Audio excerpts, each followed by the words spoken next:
Hello, my lovely creative friends. Today we're going to sew one of the sweetest and most feminine dress styles together. In the world of fashion and sewing, it's known as the tea dress or vintage puff sleeve dress. It's a girly, lightweight, and classic design that goes all the way back to the 1940s and 50s, and it's still super popular in Europe and the US today. The length of this dress, from the shoulder down, is about 110 to 115 centimeters. It falls just below the knee, which makes it a perfect and stylish length, not too short and not too long. Of course, you can adjust it to be a little longer or shorter depending on your height or personal taste. Once you've decided on the length, mark 1/4 of your bust measurement plus 2 centimeters at both the top and bottom of the pattern. Now, go ahead and cut out the pattern along the lines you've marked. Don't forget to turn on subtitles or dubbing in your own language from the guidance settings.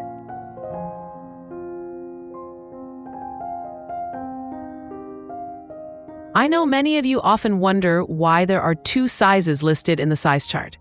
As I've mentioned in previous videos, always check which measurement is closer to your body and go with that one. Also, keep in mind that sizing systems can vary from country to country. What's considered an XL in one country might be completely different somewhere else. And even within the same country, sizing can vary from city to city. Crazy, right? That's why it's always best to rely on your actual body measurements when drafting patterns, not just the label size. And one more thing, it's super rare for someone to be just one size. Most people fall into 2 or even 3 or 4 different sizes across different parts of their body.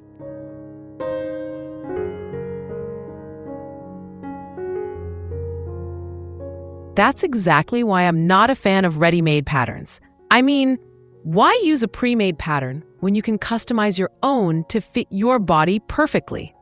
For many body types, even ready-made patterns need a lot of adjustments to actually fit well. So instead of spending time fixing someone else's pattern, it's much better to draft one that's made just for you from the beginning.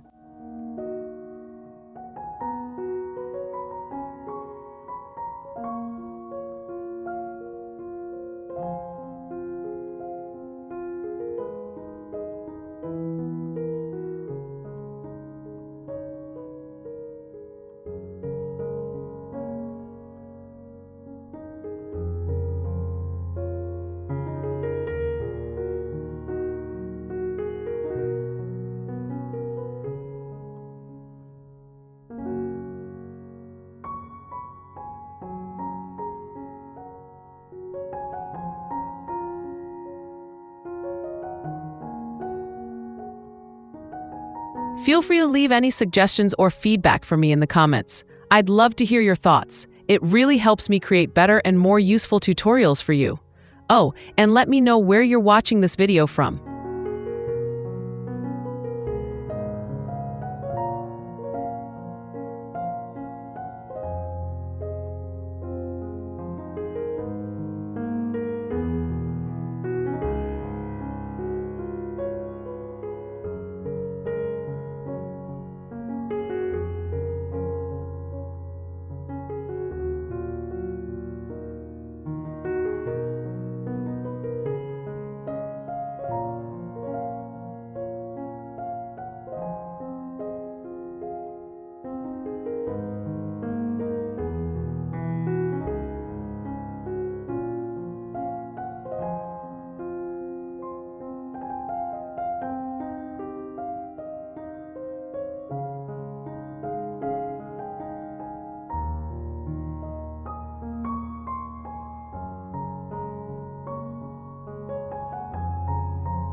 This style is perfect for so many occasions.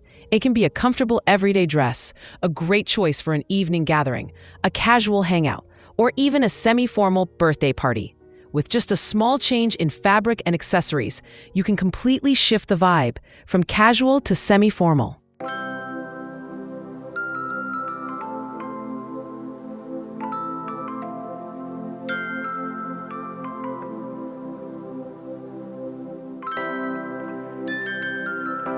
The good news is this dress is flattering on almost every body type thanks to its relaxed cut, gathered neckline, and puff sleeves.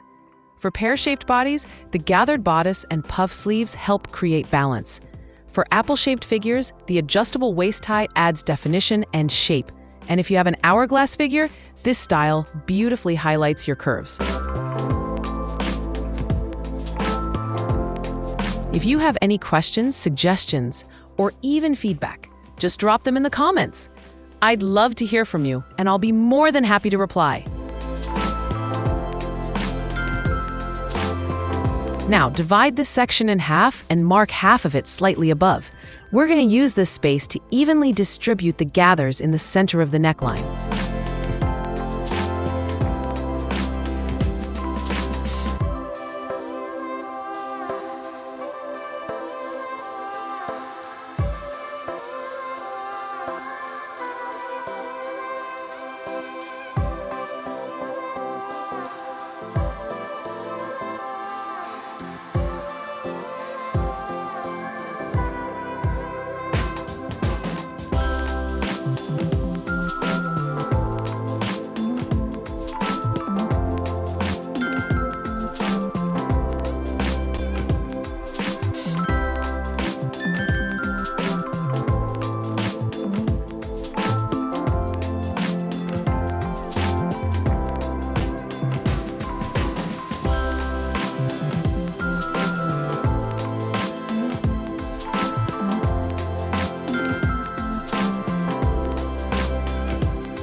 Make sure to add a balance point here, so when you're sewing, you'll know exactly where to align and distribute the gathers on the neckline.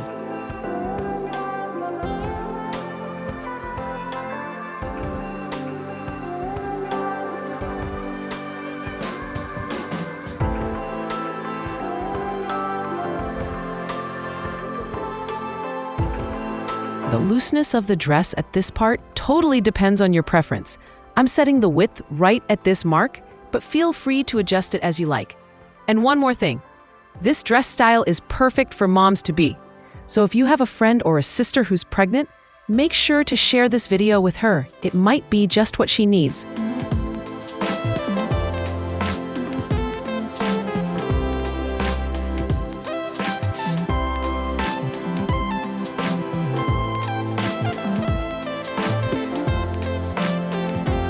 If you want the dress to be loose, use the outer line as your guide. But if you prefer just a little bit of ease, go with the inner line instead. It's all up to your comfort and style.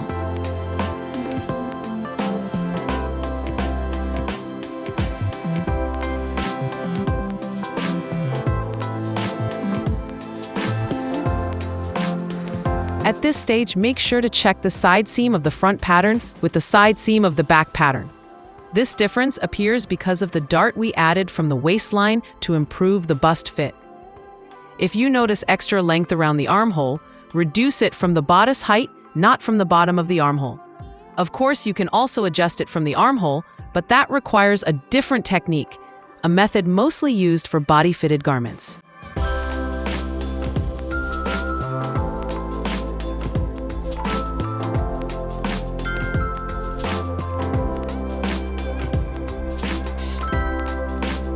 By the way, the next tutorial is a special one, full of creative pattern drafting and sewing techniques that I know you're gonna love. This tutorial was actually requested by one of you lovely viewers, so don't forget to subscribe and hit the notification bell so you won't miss it. For the back of this blouse, you've got a few options. You can add a zipper, use a button to fasten it, or skip both. The neckline is wide enough to slip on easily. I personally sewed mine without a zipper or a button. I've shared the link to the sewing tutorial at the end of the video. And this pattern making lesson was made specially because one of you lovely viewers watched the sewing tutorial and asked me to show how to draft the pattern too. At this point, you can go ahead and sew your blouse using this pattern, with less gathering around the neckline and a more fitted waist. But if you want a more relaxed fit and fuller gathers at the neckline, just add 5 centimeters to the center front line CF. That's actually the version I chose to sew. The neckline looks more elegant, and the blouse drapes more loosely and comfortably on the body.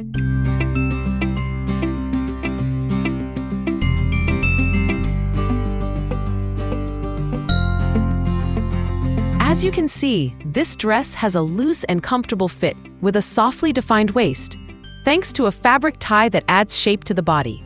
The neckline is round and gathered, with a small teardrop cutout at the center front, a simple yet delicate and charming detail. The sleeves are puffed and gathered at the cuffs with elastic, giving the dress a classic, feminine feel while also being comfortable for all arm sizes.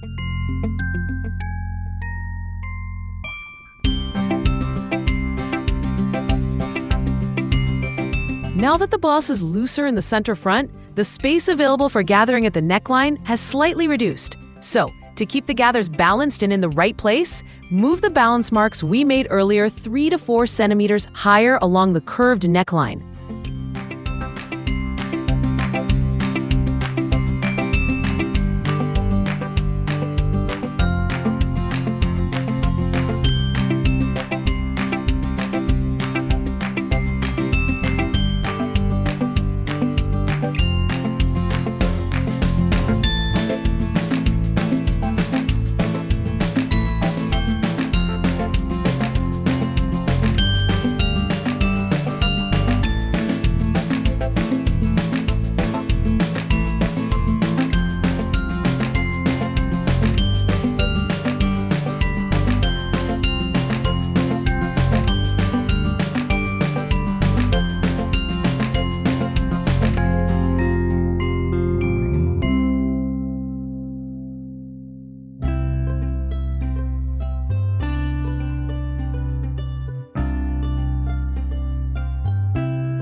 Now, measure around the armhole. We'll need half of that measurement for drafting the sleeve.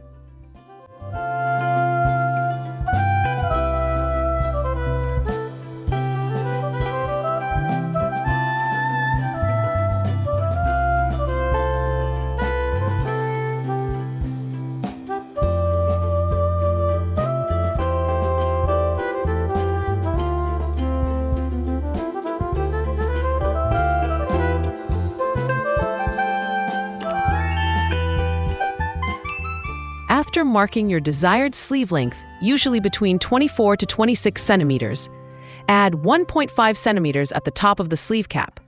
This extra room helps the sleeve sit naturally on the shoulder without pulling and makes arm movement more comfortable.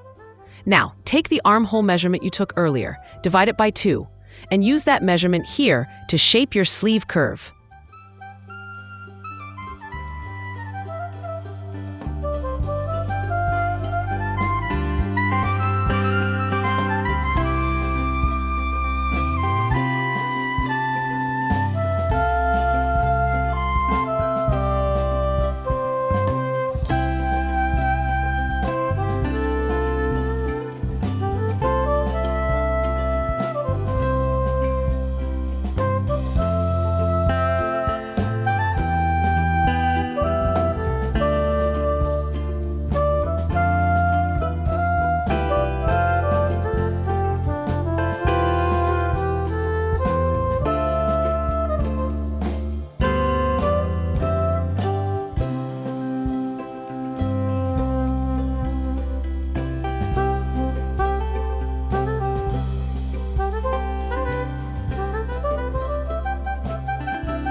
For sewing this style, it's best to use fabrics that are soft and have a nice drape, such as lightweight crepe, rayon viscose, soft shantung, printed cotton, or even matte satin or lightweight georgette.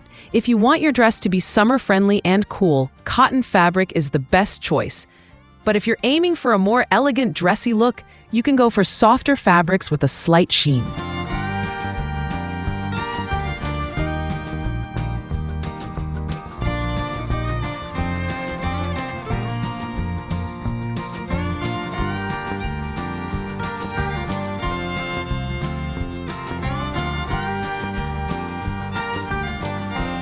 Before cutting the sleeve pattern panels, draw a horizontal line about 4 to 5 centimeters up from the bottom edge of the sleeve. I actually forgot to do this step, but it's important. This guideline helps you align the panels correctly when gluing them back together, so everything stays even and in place.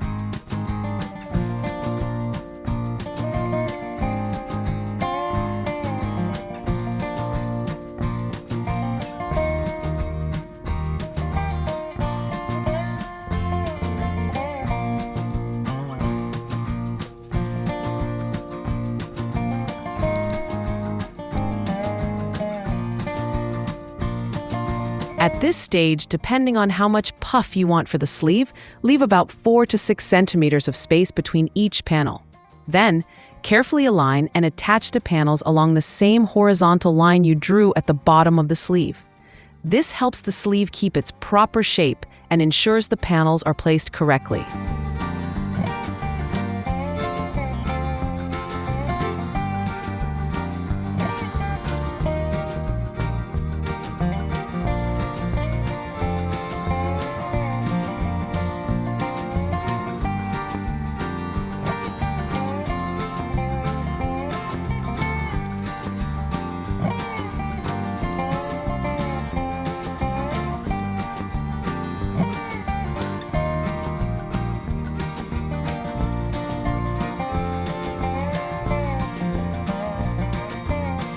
Now, when you're shaping the sleeve, follow the same method I used. Just keep in mind that the front part of the sleeve should be more scooped than the back. Don't worry about it being too tight. Since our arms naturally move forward and this sleeve style has a lot of puff, if you don't scoop the front enough, it won't look right. Even if you shape it similar to the original pattern, it'll still fit well and look great.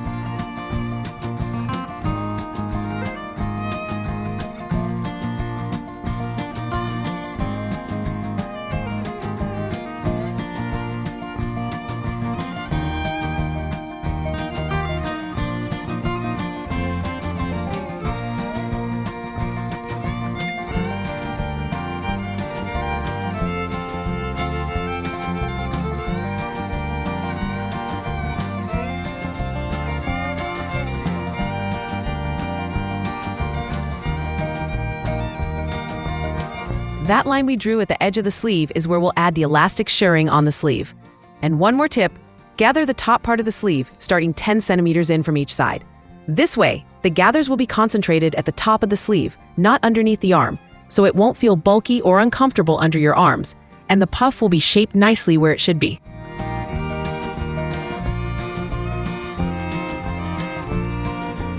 For standard sizes like M or L with average height, about 1.5 meters of fabric with a 140 centimeter width is usually enough. But I use 1.7 meters of fabric with a 110 centimeter width to make this dress, and it fits sizes M to XL comfortably. If you're a size larger than XL or want a fuller, more gathered skirt, it's better to use 1.8 to 2 meters of fabric with 140 centimeter width. However, if your fabric is 110 centimeters wide like mine, then you should consider using around 2.2 meters.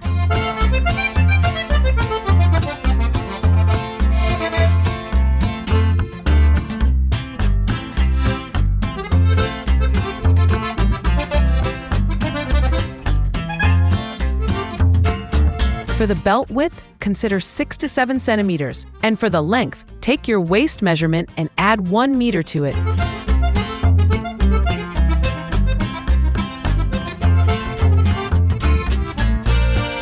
Hey, you can watch the full sewing tutorial for this dress right here in this video. If you enjoyed the tutorial, leave me a comment. I'd love to hear your thoughts, and it helps me create more videos based on what you like. And guess what? The next tutorial is packed with amazing techniques you won't want to miss. So don't forget to subscribe and hit the notification bell to be the first to watch it.